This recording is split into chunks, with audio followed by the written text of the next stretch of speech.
जम्मू कश्मीर में 4G restrictions को लेकर जो पिटिशन सुप्रीम कोर्ट में दायर की गई थी, एक फाउंडेशन फॉर मीडिया प्रोफेशनल्स ने दायर की थी, उसके अलावा प्राइवेट स्कूल एसोसिएशन और भी कई पिटिशनर्स थे। सुप्रीम कोर्ट ने पूरे मामले में सुनवाई की, 4 मई को ऑर्डर्स रिजर्व किए और आज सुप्रीम कोर्ट की जजमेंट 4G इंटरनेट को लेकर जम्मू कश्मीर में आ चुकी है। लेकिन मैं आपको बता दूं कि सुप्रीम कोर्ट ने 4G इंटरनेट रिस्टोर करने के लिए नहीं कहा है। तो आखिर सुप्रीम कोर्ट ने इस ऑर्डर में क्या कहा, मैं आपके साथ शेयर करना चाहूंगी कि कोर्ट के एग्जैक्ट वर्ड्स में कोर्ट ने कहा है कि this court has to ensure national security and human rights are balanced. We do recognise that UT has plunged into crisis.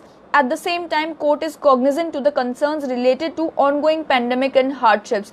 तो ये थे कोर्ट के उस बेंच के लफ्ज और इसमें साफ तौर पर ये कहा गया है कि एक तरफ नेशनल सिक्योरिटी है, दूसरी तरफ ह्यूमन राइट्स हैं, दोनों को कोर्ट ने बैलेंस करके चलना है। कोर्ट ये समझता है कि यूनियन टेरिटरी इस समय बहुत ही दिक्कतों का सामना कर रही है, एक क्राइसिस सिचुएशन है union territory of Jammu and Kashmir में, और साथ ही कोरोना वायरस पेंडेमिक के चलते बहुत सारी परेशानियां जम्मू कश्मीर को आ रही हैं।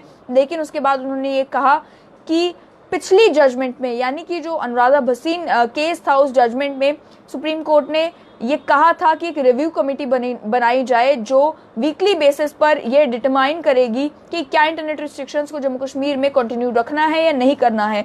तो इस जजमेंट में सुप्रीम कोर्ट ने कहा है कि ये पॉसिबल नहीं है कि रिव्यू कमेटी, जिसमें केवल स्टेट लेवल के ऑफिसर्स हैं, वो ये नेशनल सिक्योरिटी का मसला जो है उस पर फैसला ले सके।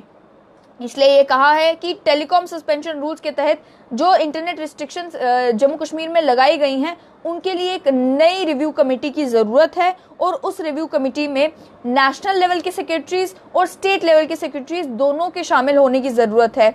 अभी जो सर्कमस्टेंसेस जम्मू कश्मीर में बने हुए हैं उसके बारे में उन्होंने ये कहा है कि उस पर सोच विचार करने के लिए जो पिटिशनर हैं और जो सरकार ने कहा है, उन दोनों की बात सुनने के लिए, उस पर गौर फरमाने के लिए और उस पर फैसला लेने के लिए एक स्पेशल हाई पावर कमेटी बनाई जाए, स्पेशल कमेटी बनाई जाए, और वो ये डिटरमाइन करेंगे कि कितना ज़रूरी है जम्मू कश्मीर में रिस्ट्रिक्शंस का कंटिन्यू होना। मैं आपको बता दूं, वर्ड्स जो हैं वो बहुत ज़्यादा इंपॉर्टेंट है। जो सुप्रीम कोर्ट के वर्ड्स हैं मैं आप तक शेयर करना चाहूंगी कि we therefore find it appropriate to constitute a special committee comprising of the following secretaries at national as well as state level to look into the prevailing circumstances and immediately determine the necessity of the continuation of restrictions in the Union Territory of Jammu and Kashmir.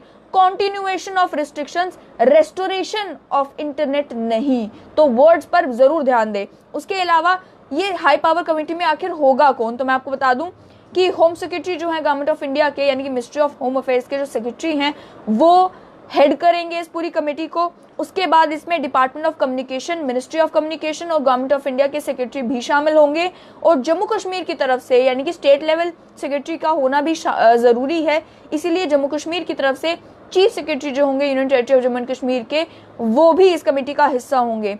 ये committee जो है ये फैसला लेगी कि क्या 2G internet को ही जम्मू कश्मीर में एक्सटेंड करना है या फिर 4G इंटरनेट को रिस्टोर करना है।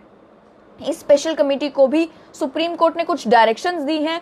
उन डायरेक्शंस में ये कहा है कि आपको जितना भी मटेरियल पिटिशनर्स ने और सरकार ने सुप्रीम कोर्ट के सामने रखा है, या उसे आपको एग्जामिन करना है, और उसके अलावा जो ऑल्टरनेटिव्स पिटिशनर्स ने सजेस्ट किए हैं, मैं आपको बता दूं फाउंडेशन फॉर मीडिया प्रोफेशनल्स और उसके अलावा प्राइवेट स्कूल एसोसिएशन, क्योंकि उनका ये मानना था कि 4G इंटरनेट का जम्मू कश्मीर में ना होना right to personal life and liberty और उसके अलावा राइट टू एजुकेशन की वायलेशन है।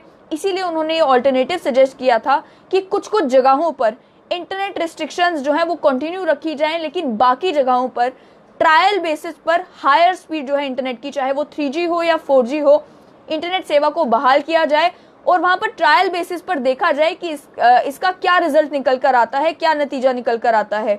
तो सुप्रीम कोर्ट ने भी इस कमेटी से यही कहा कि ये जो कमेटी है ये एग्जामिन करेगी इस ऑल्टरनेटिव को कि कुछ जगहों पर ट्रायल बेसिस पर हाई स्पीड इंटरनेट चलाया जाए, 3G या 4G इंटरनेट चलाया जाए, और उसके बाद उसका क्या नतीजा निकल कर आता है। तो मैं आपको बता दूं कि सुप्रीम कोर्ट ने ये कहा नहीं है कमिटी को कि आपको ऐसा करना ही करना है। ये कहा है कि उन्हें इस ऑल्टरनेटिव को एग्जामिन जरूर करना है कि क्या इसे करना पॉसिबल होगा या उनके लिए पॉसिबल नहीं होगा, क्या इसे करना सही होगा या इसे करना सही नहीं होगा। तो डायरेक्शंस जो है वो एकदम डायरेक्ट नहीं दी गई हैं, इनडायरेक्ट डायरेक्शंस दी गई हैं। उसके अलावा मैं आपको बता दूं कि इस बेंच में जस्टिस एनवी रामन्ना, आर सुभाष रेड्डी और बीआर गवाई थे। उन्होंने पहले में 4 को ऑर्डर रिजर्व किए थे। और मैं आपको अब बता दूं कि अब जो रिट पिटिशंस दायर की गई थी सुप्रीम कोर्ट में, उन्हें डिस्पोज कर दिया गया है। आज 11 मई है, सुप्रीम कोर्ट की जजमेंट आ चुकी है। उसमें जम्मू कश्मीर के लोगों के लिए जो है अभी तक कोई भी जो है रेस्टोरेशन की बात नहीं की गई है, बल्कि केवल एक कमिटी बनाई गई है। लेकिन दूसरी ओर मैं आपको ये भी बता दूं कि आज ही के दिन होम डिपार्टमेंट का भी ऑर्डर आना है 4G रेस्टोरेशन या 2G रिस्ट्रिक्शंस की कंटिन्यूएशन को लेकर। तो वैसे तो सभी लोगों को ऑलरेडी मालूम ही होता है कि उस ऑर्डर में क्या कुछ लिखा होगा, लेकिन उसके बावजूद भी जब वो ऑर्डर आएगा वो भी आपके साथ हम जरूर शेयर करेंगे। मैं एक बार फिर आपको बता दूं कि जब पिटिशनर्स ने सुप्रीम कोर्ट में आर्ग्यू किया तो उन्होंने क्या कुछ कहा। उन्होंने कहा कि ऑलरेडी जम्मू कश्मीर में जिस समय पिटिशन दायर की गई थी उस समय कोविड-19 के 33 केसेस थे। बढ़ते बढ़ते जब तक इसकी सुनवाई हो रही थी 701 केसेस कोविड-19 के हो गए और 8 डेथ्स भी कोरोना वायरस के कारण हो चुके थे। आज जब जजमेंट आई है तो आपको मालूम है कि 9 डेथ्स कोरोना वायरस के कारण हो चुकी है और जो पॉजिटिव केसेस का मार्क है वो हम 800 का मार्क क्रॉस कर चुके हैं। तो उन्होंने ये कहा था कि डॉक्टर्स को भी कोविड-19 को लेकर लेटेस्ट अपडेट्स मालूम करने के लिए इंटरनेट की ज़रूरत होती है। पेशेंट्स के साथ ऑनलाइन कंसल्टेशन के लिए इंटरनेट की ज़रूरत होती है। और साथ ही में जब ये कहा गया कि नेशनल सिक्योरिटी की बात की गई, सुप्रीम कोर्ट के बेंच ने भी एडवोकेट से पूछा कि इस मामले पे आपका क्या कहना है। तो उन्होंने कहा कि पेंडेमिक के समय में right to access health care एक फंडामेंटल राइट होती है और उसे भी इम्पोर्टेंस देना ज़रूरी है।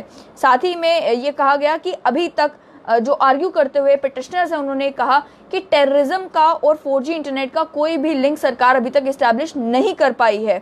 उसके अलावा मैं आपको बता दूं कि सॉलिसिटर जनरल ने क्या कुछ कहा। सॉलिसिटर जनरल ने ये कहा कि ये पॉलिसी डिसीजन है और कोर्ट को इसमें इंटरफेयर नहीं करना चाहिए।